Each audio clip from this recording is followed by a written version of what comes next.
好，以前海峽論壇的地方政府是可以派人去的哈。陸委會開始禁止地方政府參加，什麼市長啊、縣長都不能去，哦，不給你們去。6月要登場了，陸委會說中央不可，地方不可，反正只要是跟政府有關都不可以。所以呢，等於是封殺海峽論壇，但人家還舉辦了，那只有民間的，沒有官方了。那台東縣長饒慶鈴，說有點可惜啊。哦，因為很多問題是要解決的嘛，接着這個論壇要解決的，比如台東有些世家啦，有些農產品啊、外銷啦等等，你總要有一個溝通的管道嘛。你現在中央沒有溝通管道，地方你也不給他溝通管道，對不對？他借着這個論壇，彼此也許可以溝通一下。那如果他沒有這個論壇，專程要去，又被你罵了，你專程去幹什麼？哦，好吧，這個所以呢，饒慶鈴台東縣長說可惜，雲林縣長張逆善生氣，說台灣的民主自由在倒退。哦，一紙公文就讓這個要交流的這個民眾沒有辦法走出去哦，所以台灣看起來是民主自由，其實是倒退的。民主國家你怕什麼呢？照理講應該是他怕我們呢、啊。哦，他要統戰你，你不會統戰他嗎？哦，所以理論上是他怕你才對，怎麼現在變成你很怕他呢？哦，所以是民主自由在倒退。蔣萬安說：“奇怪了。”賴清德不是要跟習近平喝真奶嗎？那怎麼你可以喝真奶，我們不能去交流？那是真奶是怎樣？隔空喝啊？那不是你去，要不然就他來嘛，對不對？你總是要往來嘛。那為什麼地方就不能呢？中央的官員就不能去呢？哦，那民進黨委員說，當然這個論壇是要消滅中華民國的，所以當然要反對，不給你們參加。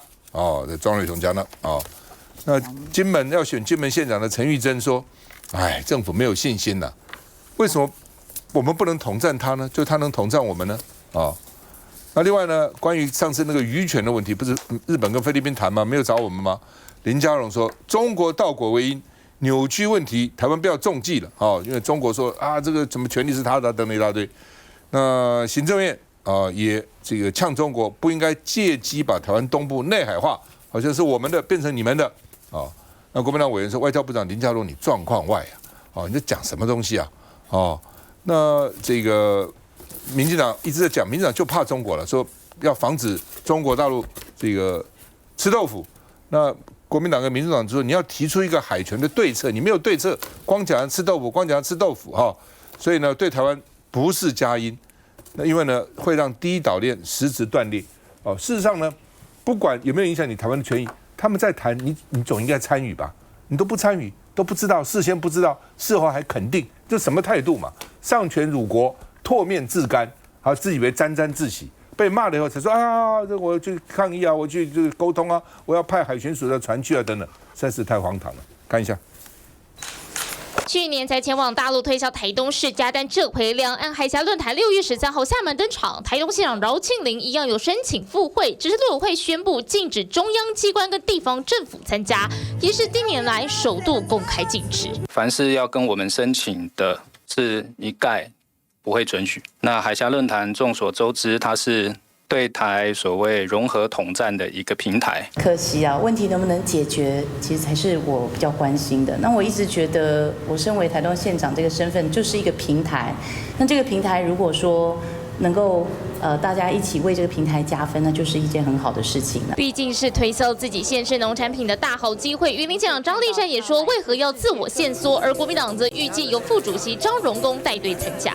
農業教育或是藝文的活動，那彼此都有一個平台可以來溝通。所以我想應該不要畫地自限，也不要自我限縮，也不要自我矮化我個人覺得沒有這個必要。第一個就表示，怎麼會認為一定是他們統戰我們呢？我們去跟他們交流，怎麼不認為我們也可以統戰他們呢？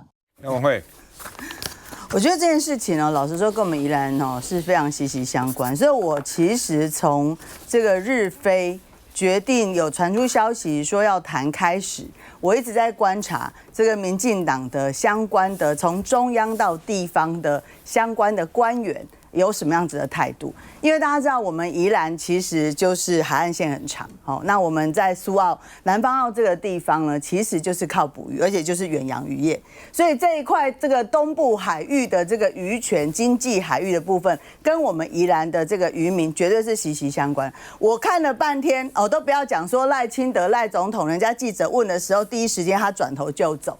我們現在到現在，我們宜蘭只有一席立委，民進黨的。到現在我沒看到他的態度，那個要選宜蘭縣長的，我也沒有看到他的態度。所以我回來講啊，我覺得民進黨只要聽到“中”這個字，就先不要說他們吃我們豆腐啦，就直接抗中的所有的這個毛細孔，就全部都給他展開來哈。這個台東縣長勞慶鈴勞姐其實他在講的這一段，我是非常有感。我當時在做立委的時候，我那時候為了就是剛剛趙大哥講的這個鳳梨世家的事情，當時他們也很希望在這個銷售上面，因為對於農民來說，他第一時間銷不出去，他又不會去找賴清德，他會先找地方父母官啊。那當時地方父母官就希望有一個機會可以去跟這個對岸可以來做多一點的一個溝通。我當時在做什麼事情？他們光要這個副縣長要帶農民去對岸，他們就東阻擋西阻擋。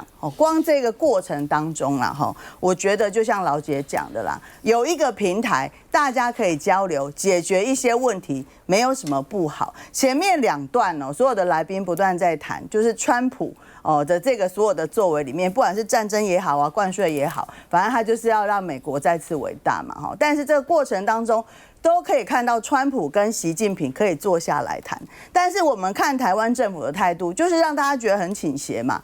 只要跟美國相關的剛剛前面大家講到的他覺得我們有這個強迫勞動，那我們就趕快看要不要來做修法。他要什麼，我們台積電就讓這個就讓他們去。但是只要有機會去跟對岸做一個溝通交流的时候，全部的門都是關起來。這個海峽論壇過去只有限制中央的官員，這一次連地方政府的這一些地方父母官都不給他們去。我覺得這是直接就是把這個路都全部砍斷。所以他們說要維持現狀，我都真的不知道要怎麼樣跟人家維持現狀，完全沒有任何交流。吳崢，為什麼民進黨怕成這樣子？也沒有怕，因為其實陸委會在去年的時候就有針對海峽論壇來做一個定調嘛。陸委會就認為說，海峽論壇其實它的目的是廣邀台灣各界，包含大家剛剛講的農漁界、地方政府啦、政黨人士啦、學界啦，都去參加。那其實為什麼要做這樣的一個活動？其實很明顯，當然中共是懷着一個統戰的目的嘛。所以去年陸委會是就宣布禁止中央的這個官員來去參加。那這一次呢，是把這個禁令擴大到地方政府。那其實我們公務員本來就是相對而言受到一些限制嘛。所以我想一般的民眾，雖然我們不鼓勵了，但是這個部分是不會受限的。所以這個狀況大家這樣。那剛剛陳玉珍委員說，這個就是為什麼要怕呢？我們去也可以統戰。我覺得陳玉珍委員可能有點搞錯統戰的意思，因為統戰不是說我好像把人拉到一起跟我統一就是統戰，統戰統一戰線嘛，就我拉幫結派嘛，我確定一個主要敵人，我就拉所有人變成我的朋友，一起來對付他，這個叫做統戰。那如果陳玉珍委員說我們應該對中國統戰，那他應該先表達說，那中國跟中共是我的敵人啊，大家只要跟他是敵人的，敌人的敵人就是朋友，都是我的朋友。那這個才叫做統戰嘛？不，基本上就是說我如果說怕，因為他邀我們去，那民進黨可以辦一個活動，要大陸人來啊，看看他來不來，他不來你就可以罵他。你看看，只要有人去，你都不敢來，你去你也怕，他來你也怕成這樣子。那当然了。那為什麼？不是，我覺得你說為什么怕成這樣？我要替吳崢講一些話。我覺得你做主持人。這個角度，這個論點呢，有一點不公平。為什麼？因為他那麼大，我們那麼小。那你小有小的辦法。我跟你講，現在官員不能去，那種場面看起來都很可怕。官員可以去的話，那嚇死了。所以吳崢他剛才問你，你就說怕就是怕因為你要說如果我當民進黨的高層，我也怕，因為我還想不出一個是有什麼辦法。那陳玉珍講那種話啊，你可以給他統戰過來啊，黑時候。看人打嘴他輕個，當然怕，因為老共這個是很厲害的，你不承認厲害嗎？我要趁這個機會講一下，因為最近都在講這個台灣的角色，我覺得長遠來講，台灣在美中兩個大國之間的角色是什麼？因為現在東海的 EEZ 也牽涉到這個問題。老美對我們的態度到底軍購賣不賣？我想的結果，我講一下我目前我的結論啊。對美國來講，台灣是一隻肥羊啊，但是呢，我們很幸運，這隻肥羊不像我家隔壁那個莫宰羊的那些羊，莫宰羊的羊都死了。我們台灣這隻肥羊啊，其實過得非常好。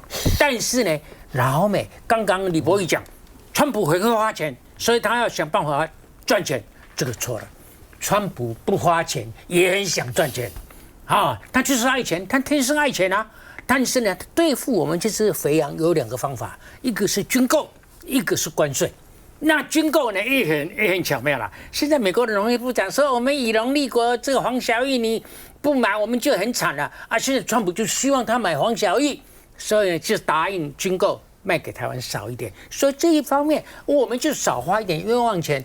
但是台灣的朝野都把它看成是喪事，我覺得是喜事啊！我一直講這個是喜事，大家還聽不進去，但是我有耐心等待。這個錢的部分是這樣子但是呢，那個關稅的部分，他想盡辦法。現在那個什麼強迫勞動啊，這個18也是愛錢想不包年嘛。我跟你講，關稅我們贏，沒有輸。我們每次關稅啊，這個政府要裝樣子啊，應付啊，其實假的。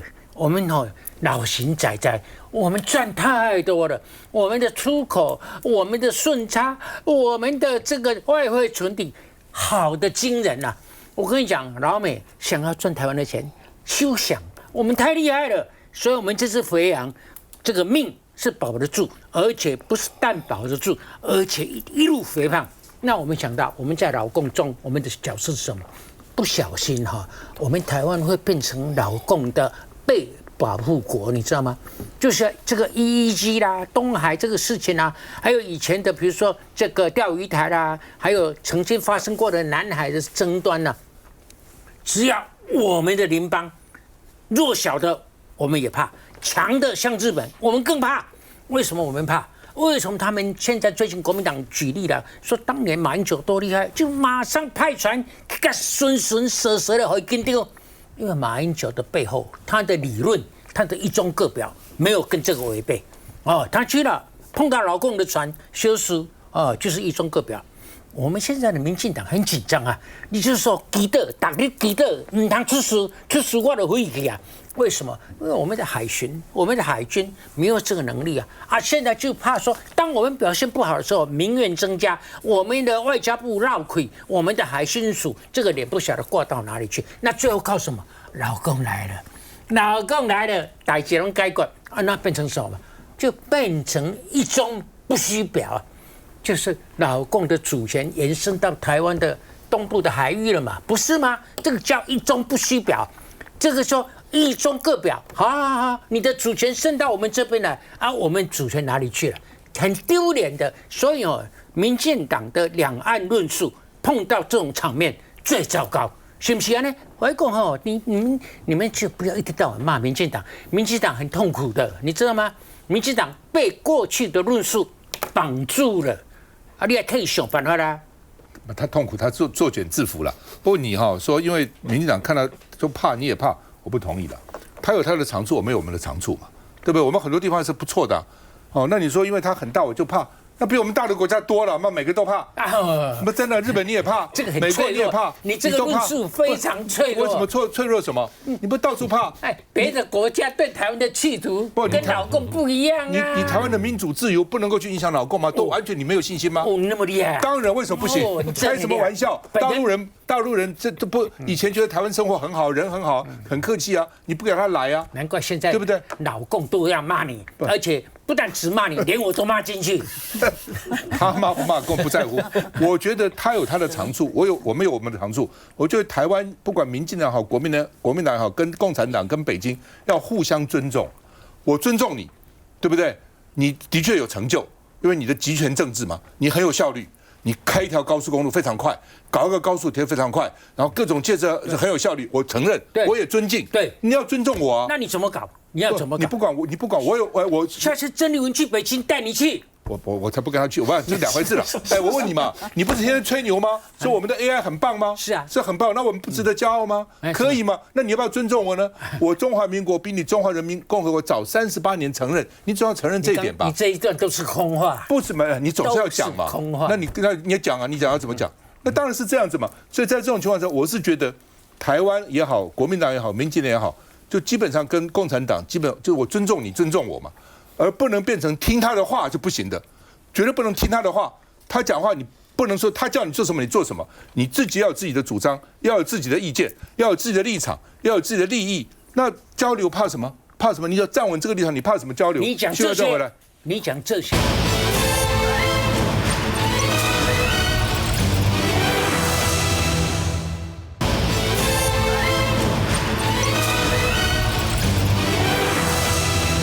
黄仁勳，老沈的英雄。說台灣身處 AI 產業的核心，所以呢成長，但是需要更多能源。台灣真的不簡單，我告訴你，真的去想20年、30年以前，你有想到今天台灣變成這樣子嗎？真的想不到的。哦，那他們講說加州什麼矽谷 Silicon Valley， 台灣變成一個矽島啊，真厲害啊！哦，所以真的很厲害哦，處於產業的核心，但是怕電不夠啊，哦，因為電力等於算力啊，哦，那。結果呢？這個黃仁勳只是講個 maybe， 也許電夠，也許電不夠。哦，最後大家講 maybe， 你看他們這種美國人，他算美國人了啊。美國人講話就比較客氣，有時候不會講得那麼決絕。maybe 哦，比如你要請他吃東西，他不想吃，他絕對不會說啊我不好吃，他就這樣說 interesting， 他就不吃了啊。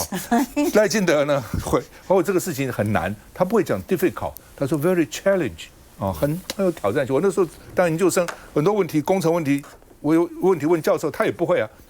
very interesting，very interesting。我們才能想，哦，這個很 difficult， 很困難，很 interesting。所以 maybe 就是說電就是不夠了。賴清德回他說，下一次請台電董事長跟你一起吃飯，不要你每次都跑到你那家餐廳去。來，我們請你吃飯哦。那另外包括他，你要小心看哦。好，不是只有曾文生哦。他鄭文生跟对没錯，那賴清德要請他去訪問電廠，所以你看完就是更有信心哦。因為呢，黃仁勳說 maybe 台灣 maybe 穩定 maybe 不穩定，就是不穩定的意思了。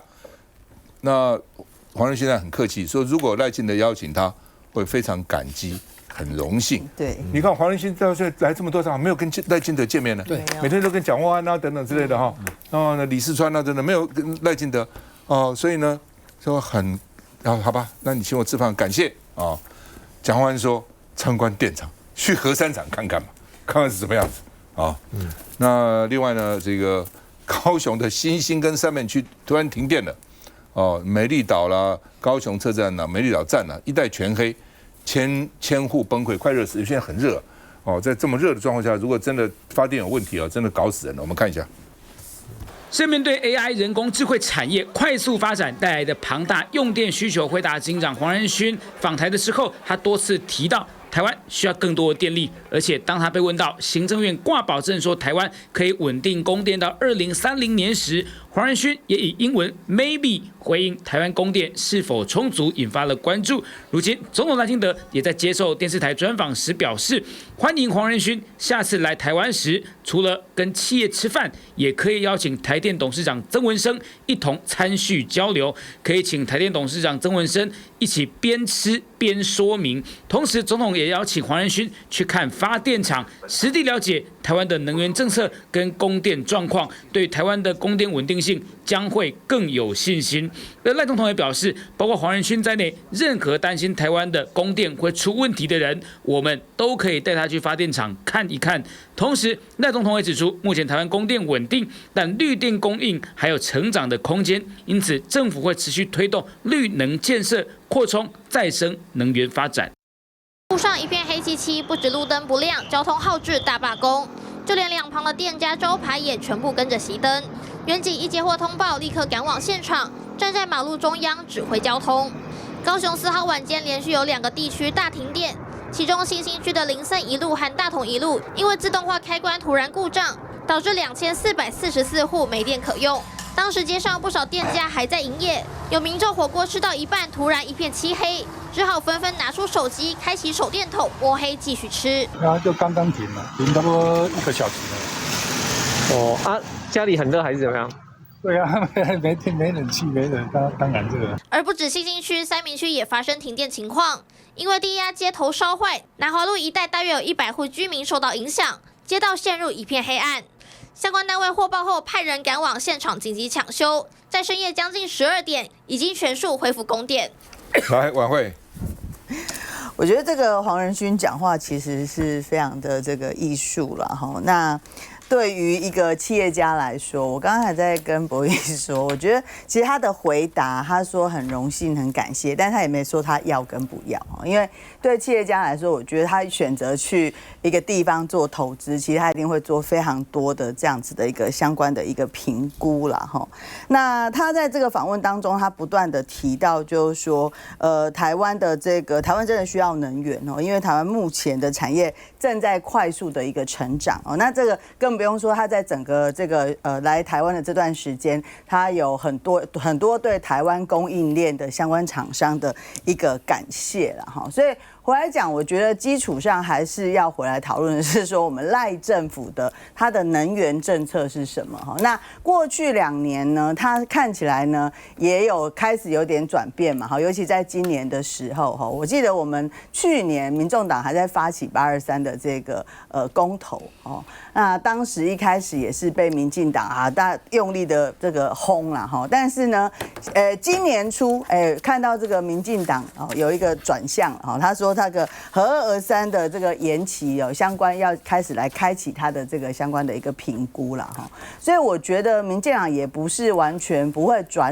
哈，好像看着民意哈還有看着這個所謂的這個用電量呢節節的應該說節節高升嘛哈，所以呢他們還是要回來想，如果真的不夠，真的要一直去做這個燒這個煤嗎？還是說也必須要回來擁核啦哈？但我最後要講就是說，對於民眾來說，我們前面一趴還有提到，其實很多的議題對民眾來說，我覺得大家都是看得非常清楚。聯合報最新的一個民調裡面，其實我對議題是非常有感的哦。民眾其實對於政治，他或許不會有直接的一個表達。你看他表達對賴清德的不滿意度，大概50%左右。還有一些沒有表示的哈，但是他們對於這種所謂的這個恢復核能這樣的議題，就跟他自己民生息息相關的，其實就有高達71%的民眾有明確的表達，他們是支持就是恢復核能的哈。所以我覺得政府他是不是真的有在看重民眾的這個民生需求？這2天很熱啊，所以大家應該都有感受到這個電力真的非常需要這樣子，像剛剛那樣子，大家應該是凍沒掉了。我非常好奇啊，賴總統說他邀請黃仁勳去參訪發電廠，因為想要讓黃仁勳對於台灣的電力供應更加有信心。我第一個就問了，賴總統想要黃仁勳去看哪一座電廠？你可不可以先講一下？台灣主要電廠大概就這2類，一個叫做火力發電廠，另外一個叫核能發電廠。賴總統包括整個民進黨裡面心心念念的再生能源，原則上沒有所謂傳統意義的電廠，因為要不然它就是風機一支插在海岸上，要不然是滿山遍野的太陽能光電板。所以我不曉得賴總統你到底想帶黃仁勳去看什麼東西？我覺得要講清楚說明白，不要隨便講一個風，然後呢後續怎麼做不知道。因為有一個非常大的重點，大家都知道綠能因為供電不穩定，所以在台灣是不能夠被當成基載電力來使用。大家都知道核能火力發電可以，綠能太貴，而且太貴，也太貴，对，完全不符合成本效益。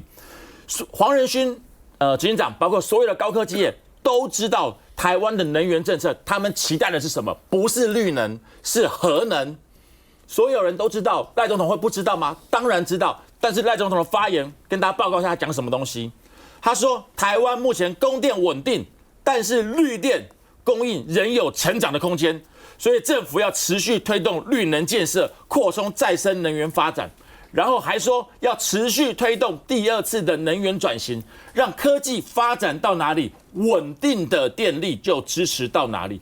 民黨根本雞同鴨講，好不好？對於台灣而言，充足又穩定的電力，除了火力，就只有核能，絕對跟綠能扯不上關係。但是整個民進黨發言，包括賴總統的發言，你到底是期望黃仁勳跟你見面的時候，你要讓他知道我們想用核能，還是你要讓曾文生跟他講，我們是反對核三、反對核能的？整個民進黨對於能源政策不止荒腔走板，更荒謬的是連安排一個餐會，我覺得非常莫名其妙。徐小姐回來，你太認真了。